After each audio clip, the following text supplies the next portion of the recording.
I took every bill in my life and then I paired up property with it. Buy a property to match a bill, buy a property, match a bill until all my bills were covered. Property values go up, my rental income goes up, the expenses go down, the mortgages get paid off. So I actually live larger and larger in retirement. Hello, and thank you for joining us today on the Gentle Art of Crushing It show, where we focus on learning and sharing with our listeners all there is to know about how to create success in our lives. This show stands on the shoulders of giants. Our mission is to empower and inspire our listeners to create the life of their dreams whilst having a blast in the process. Let's celebrate life together. Welcome to the show. Well, welcome to another episode of The Gentle Art of Crushing It.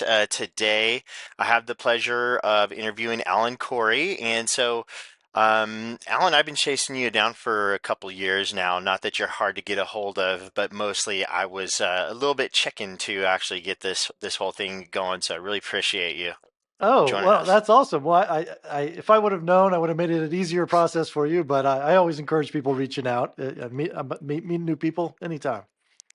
Yeah, I mean, that was what was great is when I first reached out to you, you responded right away, and you were definitely like ready and available back then. So, um, yeah, really appreciate you. And with that being said, please, just tell us a little bit about yourself, maybe some about your background, where and how you found success as you define it, and please include something interesting, most people wouldn't know about you. Yeah, sure. I've been a real estate investor for over 20 years. I started in the projects of Spanish Harlem with $10,000, and now I've turned it into a 350-door portfolio. And it took some risk and it took some dedication and effort. Along the way, I've had previous careers and identities as a stand-up comedian and a reality TV. I hate to use the word star, but I've been on 6 or 7 reality TV shows, at least 15, 20 years ago when I wanted to be a comedian. And uh, it doesn't pay well. So I was like, well, if I get enough rental income, then I could prioritize this career. And then I realized my dream turned into just buying more real estate. I enjoyed that more. I was better at it and it paid much better as well. So I went all in on real estate and abandoned the comedy career. Yeah, I'm sort of a secret or in the closet like comedian, right? Like I would love to have a stand-up comedy career, but yeah, that just seems like an incredibly tough row to hoe. So I love that though. So did you do that for quite a few years, have quite a few shows and Yeah, I was in New York City, and I spent every single night in the comedy clubs, which is really my catalyst for real estate investing because I was 9 to 5 at a day job. I was working a tech support job. Then I was in the comedy clubs till 3 o'clock in the morning, and performing 2 or 3 times a night. And then I was like, this is unsustainable. I'm bad at both my day job and comedy. So that's when I started digesting and devouring everything I could real estate relating, and set a plan for myself that I was going to buy one property a year until I could leave my day job. And then I just got an addiction to real estate. you got the real estate bug? Yeah, yeah. Well, what you do, which everyone does. You do it long enough. Yeah, no, I love that. And so great. That's really cool. Um, yeah, please share with us one or more of your favorite successes that either you solely created or were a part of. Yeah. Well, so my original dream, and what wasn't actually to be a stand-up comedian. My dream was to be a writer. I wanted to write. I enjoy writing. I enjoyed writing jokes. I enjoyed um, just. I looked at myself as a writer, and I wanted to be a comedy writer. And I talked to stand-up comedians that were coming through town in Atlanta, where I was living at the time, and they said, "You got to move to New York City and be a stand-up, and people then will hire you to write." And I was like, "Okay." I don't usually say take recommendation, career advice from stand-up comedians, but I did and moved to New York, and I was like, okay, well, this is how I'm going to get my job as a writer.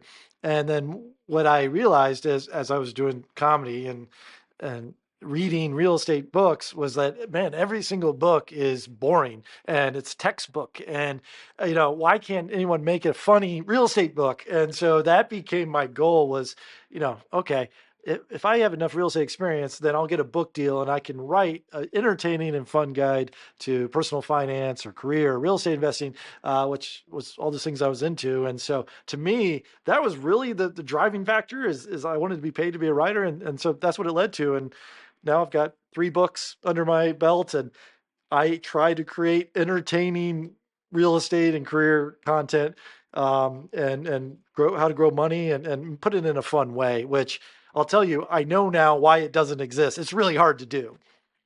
Really, yeah, I would imagine so. I'd never thought of that, but I will say, like I was telling you before we press record on this show here, I did read Housefire, and that's exactly what that is. It's a very entertaining and very informative book. And speaking from experience is the way that you wrote it, right? And you spoke a bit about, your success there.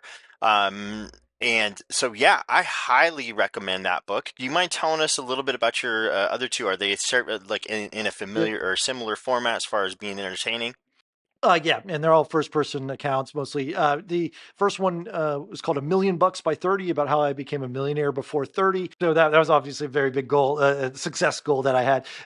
And then the second one was called the Subversive Job Search. And so this is came out right after the great financial, crash, and I had to reinvent myself as a corporate 9 to 5 guy. There was just no one was lending on real estate deals, and so it's how I created a 6 figure career from scratch, C-suite level, in 3 years. I basically reverse engineered a lot of job postings and found ways to, subversively find my way to the top. And so I teach those strategies, how to negotiate, how to job hop, when to job hop, things like that.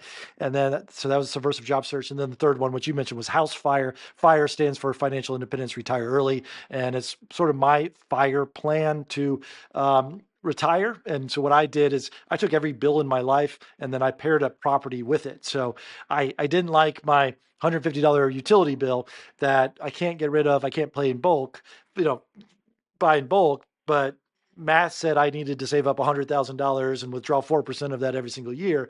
But really with $30,000, I could use a down payment on a property that would cash flow $150 that would pay that bill. And so I would just save, $20,000 chunks, buy a property to match a bill, buy a property, match a bill until all my bills were covered. And then I retired that way. And why I like that investment plan over than any others is I'm not living on a constrained budget, because every other retirement plan, you have a pension or you can only withdraw 4% and you have a constrained budget. But with property, the property values go up, my rental income goes up, expenses go down, the mortgages get paid off. I can charge a little bit higher in rent. So I actually live larger and larger in retirement. And so that's sort of the book, was to teach others how to do it as well. Yeah, because you want to add another, toy in your garage, right? You just find another investment property that covers that payment, right? Yeah, like Essentially. I want to buy a Tesla. I don't need a Tesla, but I want to buy a Tesla. So I can either give, you know, $50,000 to the richest man in the world and say, here, give me in exchange a Tesla. I don't want to do that. He doesn't need that. So instead, I will take $50,000, keep it by buying a property, an asset that has my name on it. I own that $50,000, and then property is going to cash flow enough to cover my Tesla car note for 7 years until my Tesla is paid off. And then when that Tesla's paid off, then I've got an extra $350 to earmark to another toy or another, vacation budget or something like that. And the appreciation in the property, because you said, keep the $50,000. Not only that, it's growing it, right? So Yeah, yeah, right. That $50,000 is going to, stay with me. It turns into $100,000. Elon Musk still happy. He got his $50,000 over a 7 year period. So we all win. So that's the way I sort of approach everything: is what's expense in my life, or what do I want to do? I want to spend 3 months in Hawaii this summer. How much is that going to cost? Okay, I need to go buy a property that's going to pay for my Hawaii fund. And, once you sort of cover all your bills, it gets fun to just like invent new things that you want to pay for. yeah, no, I could see that happening for sure. What would you say is one of the most valuable lessons you learned from finding retirement this way, the FIRE method? I mean, to Yours in me, particular. yeah, yeah. I think for all my goals in general, it's having a very, very clear focus and saying, what am I trying to accomplish? Um, because that makes every decision easy. Because if it's like I hate my student loan bill, right? Or whatever it is, like I just want a property to cover it, then that narrows my focus. It's laser focus. And I'm just looking at properties. Is it $200 a month, or 250? It doesn't matter. The first one I find that will cover that, I'm going to go ahead and buy. It's not, let me spend 3 months looking for the absolute best property with this money that maybe makes an extra $25 or maybe an extra $30. It's, hey, it solves the problem. Let me buy this property. It solves this problem. And then once that's solved, I can start focusing on the next bill or the next problem. So it really takes away the analysis paralysis that a lot of people have when it comes to real estate, or they're looking at a short-term rental versus a long-term rental, or out of state or local, and it's just like, hey, which one gets the job done? Solved it. Okay, buy it. Move on to the next bill. And so it's just that having that focus and pulling the trigger as soon as you solve that problem, it leads to growth, and it takes a lot of the stress out of it, honestly.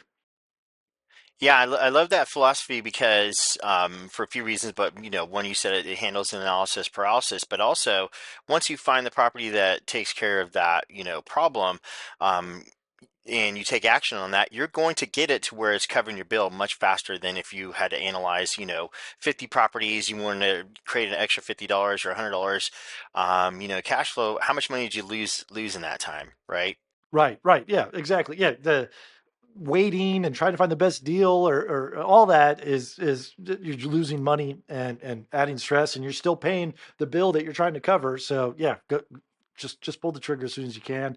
Um, a lot of people try to time the market. Let's wait for the interest rates to be better. And to me, interest rates don't matter. Doesn't make a deal good or bad. I found terrible deals that even if I had a 0% interest rate, I would never buy. And I found great deals that even with a 15% interest rate, I would still buy. So interest rates are just a variable. And, the way I look at it is if it makes money today, it solves my problem with today's interest rate. And I get a 30-year fix. I can either stay that way and be fine. That bill's always covered.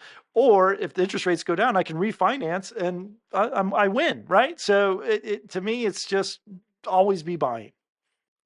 Yeah, it's almost like a good thing in that scenario if you have a high interest rate, right? Because it's most likely you're going to be able to refi and bring it down. Yeah, right, right, exactly. And I love buying properties with high interest rates because what happens also is if interest rates lower, it makes the property value go up, right? So I'm building equity if the interest rates drop, so it's a double-ended, kind of whammy, but a good whammy in that, yeah, I get a lower interest rate, but also my property value goes up because interest rates, push values up, and it's a great win. Yeah, no, that's awesome. And when interest rates are high, do you ever, partake in creative financing, owner financing, subject to mortgage wrap, that kind of stuff? Yeah, I've bought over 30, 40 properties with seller financing. And so it's one of those things where I bought the retiring guy's portfolio, and they were, it started with a 30 home portfolio, and he couldn't sell it. Couldn't get financing on it. A lot of these were in rough shape, delayed maintenance. And he had it for sale for, I want to say 9 months. And I reached out to him. I was like, hey, I'll buy it. I can't get financing for this. Would you do seller financing? And he's like, sure. So, and then what happened is then he's told all of his friends who are also retiring, and then they called me, and then some of these I started buying their retiring portfolios, and they were like $0 down. Like they were just done managing it. They didn't want to do anything with it. And me getting a 15-year note or a 30-year note at 7% interest with 0% down, the property's still cash flow. They still got enough, more or less the cash flow that they were getting. And so it was a win-win. I just acquired all these properties, and then I was 100% packaged them. passive for them. Yeah, yeah, 100% passive for them. And there was built-in property management. I got a local guide, so became passive for me.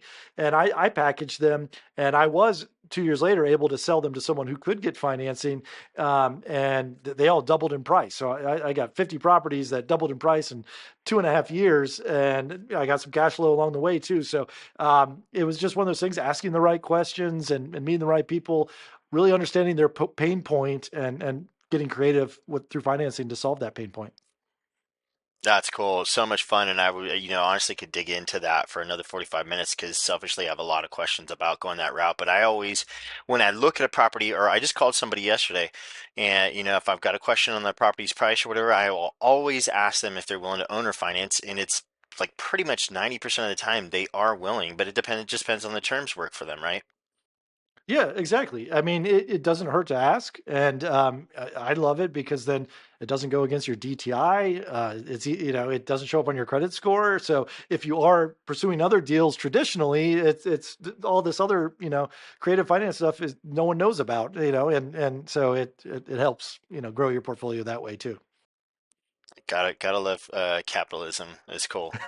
Um, would you mind telling us, some of the more incredibly difficult experiences that you've walked through, maybe just even one, and what you learned from it or them? Yeah, I mean, I think what I really wish I had was a mentor or maybe even a mastermind group. Like when I, I'm 45 and I bought my first property at 21. So back when I was 20, no 21-year-old knows what they're doing in real estate investing. Like I thought I knew what I was doing, but I'll tell you now, I didn't know what the hell I was doing. Right. But I knew no one who was doing real estate. All I knew were comedians. And my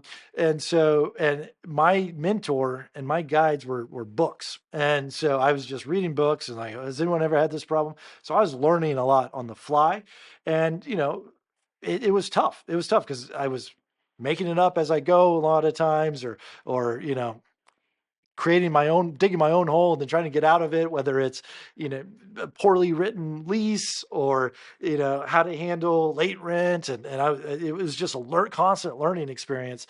So that to me I love today's environment where you have podcasts like this, you have networking groups where we've met, and you have YouTube videos and podcast, like all this stuff that didn't exist back then. And I could actually, tweet someone who has a property investor in my hometown and ask them a question, or will you meet for coffee? Like I had no idea who was investing or even how to get in touch with them. So there's all these tools here that can really, really help set you up for success. Use them, right? Just use them, take the online courses, whatever it is that, this is great. That education there, that mentorship there, that someone to bounce ideas off of, or at least hold you accountable, keep you motivated, whatever you need. This is a great time to really kind of learn the gentle art of real estate investing. Yeah, yeah, I love that. And it's so true. I'm similar age to you, 47, and so yes, back in the 90s, this was not what it is today. The information age is so valuable. You can get so much. You can get a amazing education totally for free, right? YouTube University, for example, or podcasts, or Mhm. even dirt cheap books, right? Books are amazing resource, and so I'm definitely going to be reading your other two books, and I need to go back to House Fire as well. Now, this is a fun question, so I just want to kind of shift gears a little bit here and ask you, if you were to be sent back in time with what you know now to age 18, how would you fast track your success as you define it? Yeah. So honestly, it would probably be same steps. So I turned $10,000, yeah, into $1 million in 6 years, and so that's what $1 million by 30. That book's about. But it comes down to the principles today that is taught everywhere, and that's house hacking a multifamily. There wasn't a term for it back then, and I just sort of stumbled upon it because I was in Brooklyn, New York, and properties happened to be multifamily, and I knew a bunch of comedians who needed a place to rent. So, I invested in a duplex that had 3 bedrooms on each side. We created the House of Clowns.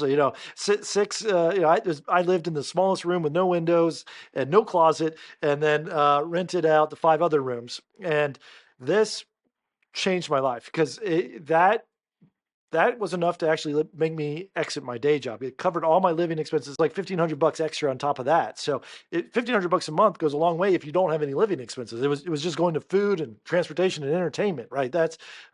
And so that's where I fell in love. I got that addiction of let's buy more, but I was able to buy more because I was able to save so much that because I didn't have any living expenses. So most people spend a third to 50% of their take home pay to housing, but imagine if you can get rid of that. You can build up a nest egg real quick to buy more and more real estate. So I did that.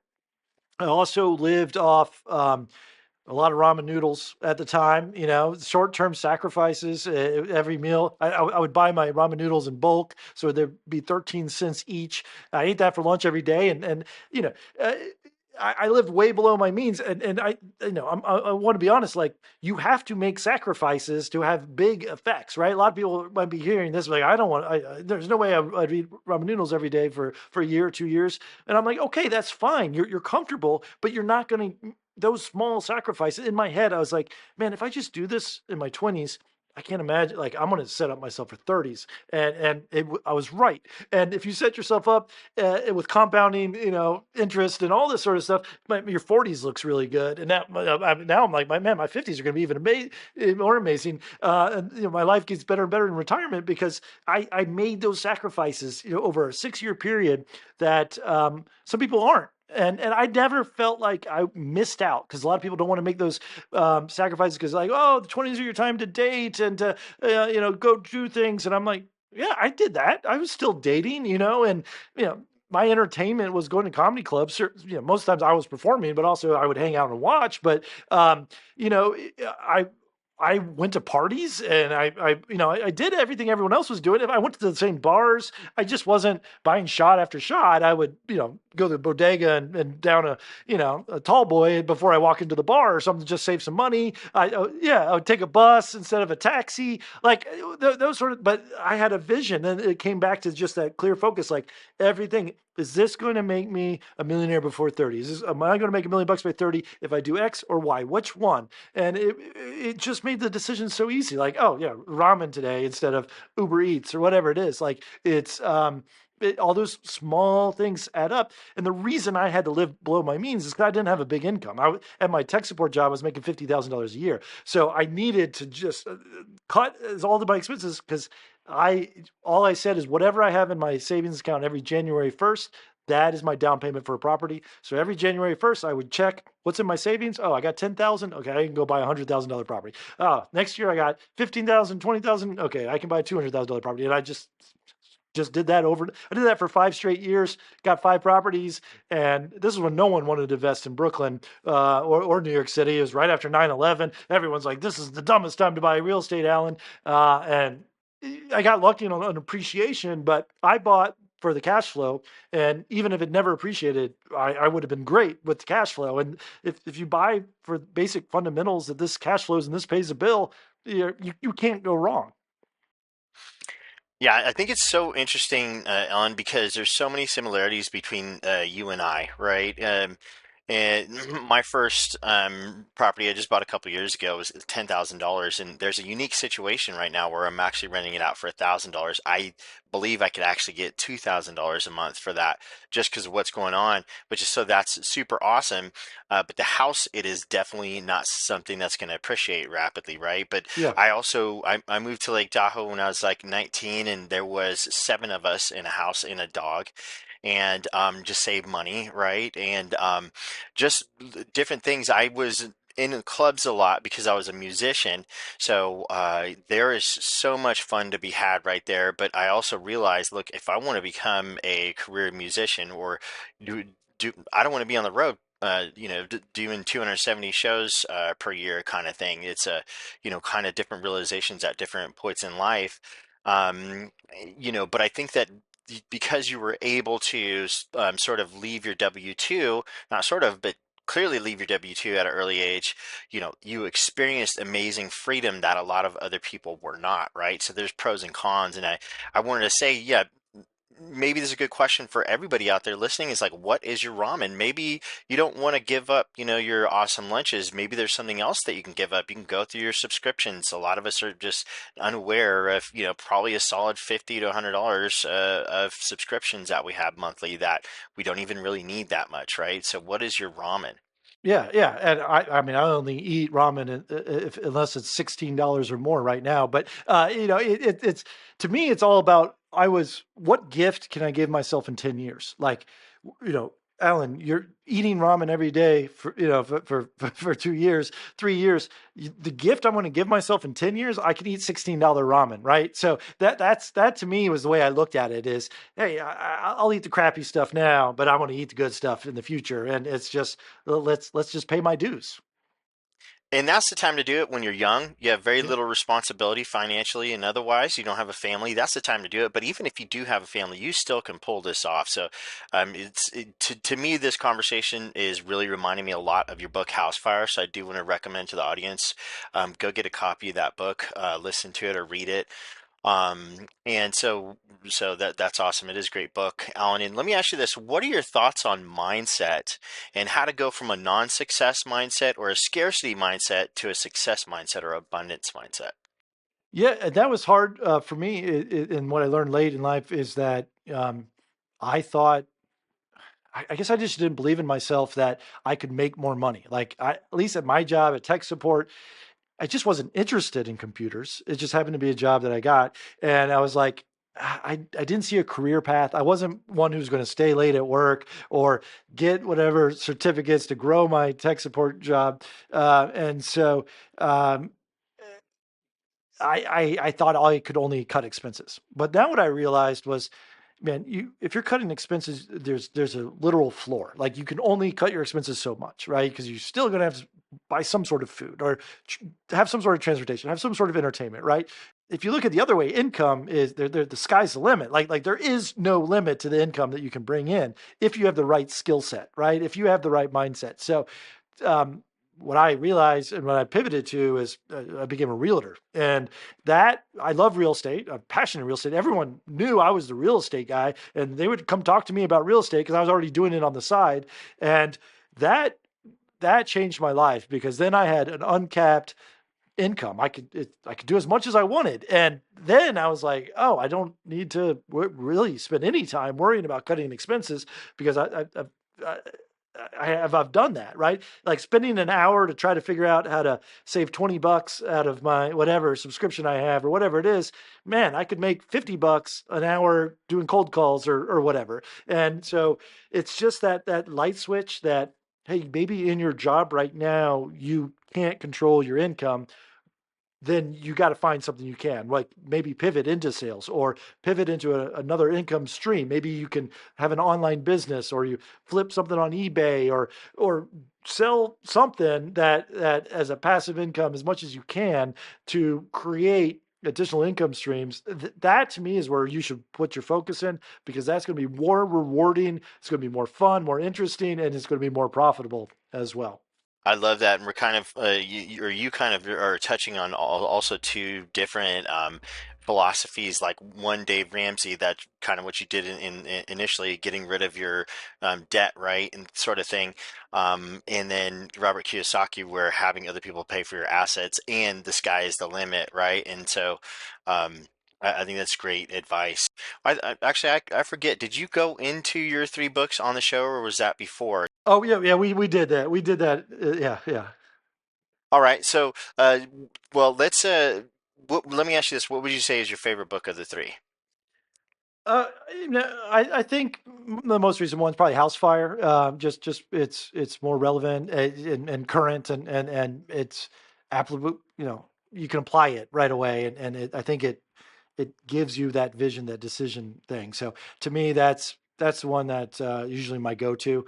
To because and it's also all about real estate. So my other ones have some personal finance and career advice mixed in, but this one, House Fire, is strictly real estate related, and it's and you mentioned Dave Ramsey. I'll say it right now. This book is anti Dave Ramsey. It's about getting into debt because the more debt you have, I look at it as you're buying assets that pay for all these bills. Like that's a good thing. Also, I look at it that I'm creating a mutual fund of real estate holdings. So, if I have one property in all cash and it's vacant, I still pay property taxes and insurance. But if I have five properties and one of them is vacant, I'm still cash flowing. Like the other four are going to carry that fifth one while it's down. So the more properties you have, I'm actually reducing risk.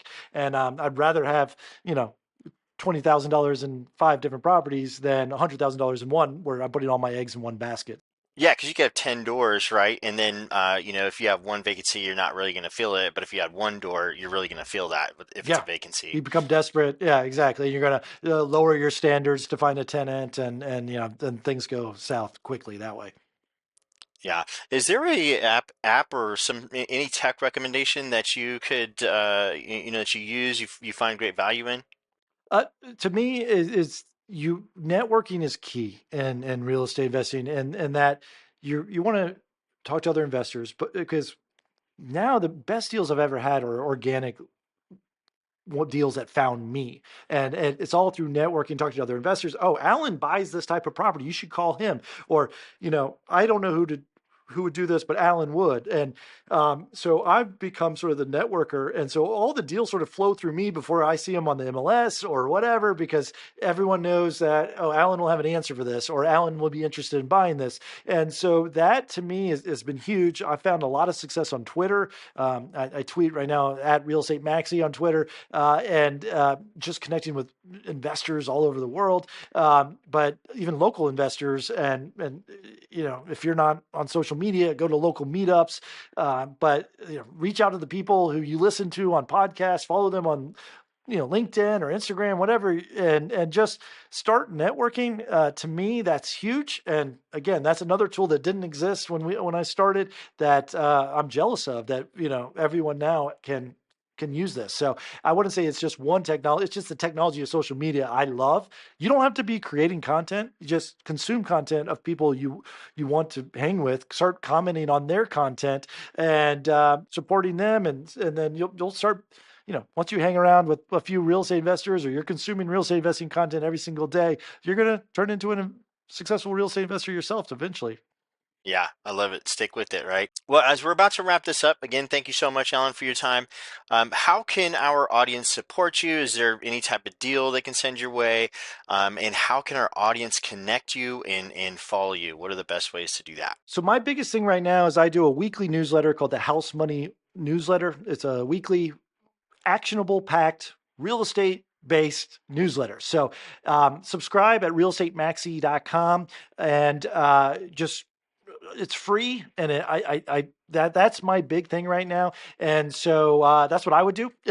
I also have a podcast called Real Estate Maximalist. If you want to check that one out as well, it's a house money newsletter version and a podcast as well. I love that. Yeah, awesome. And well, again, thank you so much, Alan, for joining us today on the Gentle Art of Crushing It. And unless you have anything else to add here, I will go ahead and sign us out. Doug, this has been great. I appreciate that we've been able to connect and have a chat today. Thank you so much. You're very welcome, sir. And thank you to all of your listeners. I hope that you are having an amazing day. Well, there you have it, ladies and gentlemen. Another episode of The Gentle Art of Crushing It. It was an amazing episode. We know we sure learned a lot, and we hope you did as well. We want to take a second and thank you so much for viewing or listening to this episode. And please just know that we only ask for one favor, and that is to make this life magnificent. Thank you, and have a wonderful day.